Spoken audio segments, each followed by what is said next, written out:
श्री स्वामी समर्थ मित्रांनो, आज आपण आलो आहोत आमच्या येथील गजानन महाराजांच्या मंदिरामध्ये।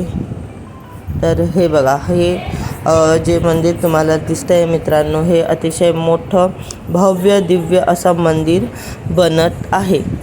इथे ना फक्त गजानन महाराजच नाही तर इतरही देवांचे मंदिर बनत आहेत। पण आता सध्यासुद्धा जिथे गजानन महाराज बसलेले आहेत त्यांचा जो गर्भगृह आहे आतमध्ये पाठीमागे, तिथेही महाराजांच्या पाठीमागे दुर्गा माता, विठ्ठल रुक्माई, आपले श्री स्वामी समर्थ महाराज, गुरुदेव दत्त आणि गणपती बाप्पा आणि साक्षात महाराज गजानन महाराज हे आतमध्ये बसलेले आहेत।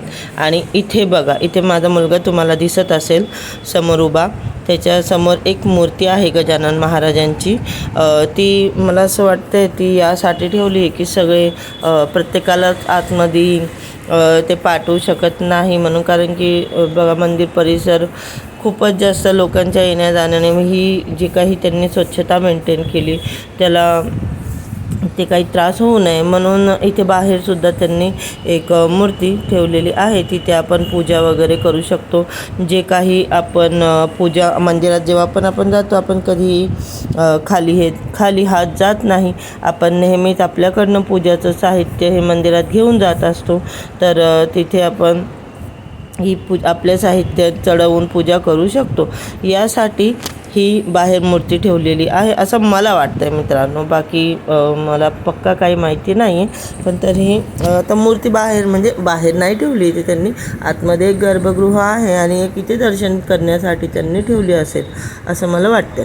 कारण की तिथे खूप अशा अगरबत्ती, धूपबत्ती, कपूर वगैरे तिथे ठेवण्याची सुविधा केलेली आहे। म्हणजे जरी तुम्ही चढवू नाही शकले, जरी आता बघा मंदिरामध्ये सतत दिवा अगरबत्ती चालू असते, तर जोपर्यंत ती संपते त्याच्यानंतर पुढच्या पूजेमध्ये आपण चढवलेलं साहित्य आपल्या नावाने देवांना लागतच असेल, लागून जाईल। याच हिशोबाने जर गरजेचं नाही की सगळ्यांनी एकाच टायमाला जाऊन तिथे लावावं, अशा प्रकारचं त्यांचं नियोजन असेल म्हणून त्यांनी तिथे अशी जागा करून ठेवली की तिथे तुम्ही तुमचं जे काही पूजेचं साहित्य आणशाल ते तुम्ही तिथे जमा करून ठेवा। आणि इथे जे तुम्हाला मी आतमध्ये दाखवलं गणपती बाप्पाची मूर्ती, बघा एक गोष्ट मी नोटीस केली मित्रांनो, ते ज्या काही इतर देवांच्या पण मूर्त्या स्थापित केलेल्या आहेत ना, त्या काळ्या दगडाच्या आहेत। नंदी महाराजांपासून ते बजरंगबलीपासून इकडे माता दुर्गा, आपले विठ्ठल रुक्माई, आपले गणपती बाप्पा, सगळ्या मूर्त्या काळ्या दगडाच्या दिसल्या मला।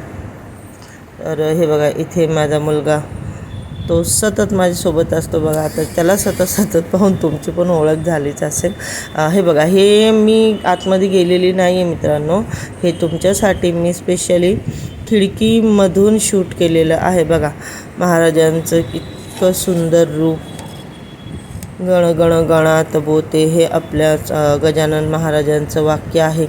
अतिशय निर्मळ असं सुंदर देखणं रूप आपल्या गजानन महाराजांचं आपल्याला इथून दिसतंय। पाठीमागे ही आपले दत्तगुरू, आपले स्वामी महाराज सगळे विराजमान आहेत तिथे। तर बघा किती सुंदर मित्रांनो।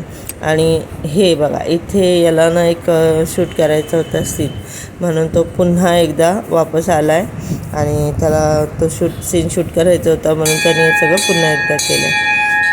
चला, चांगलं वाटतं मुलांना असं देवभक्ती करताना बघून, नाही तर हल्लीच्या मुलांना फक्त गॅजेटशी प्रेम असतं। माझ्या मुलांना मी एक गुण तेवढा असा मी त्यांच्यामध्ये बघते, त्यांना मी कधीही फोर्स करत नाही की तुम्हाला पण करायलाच लागेल।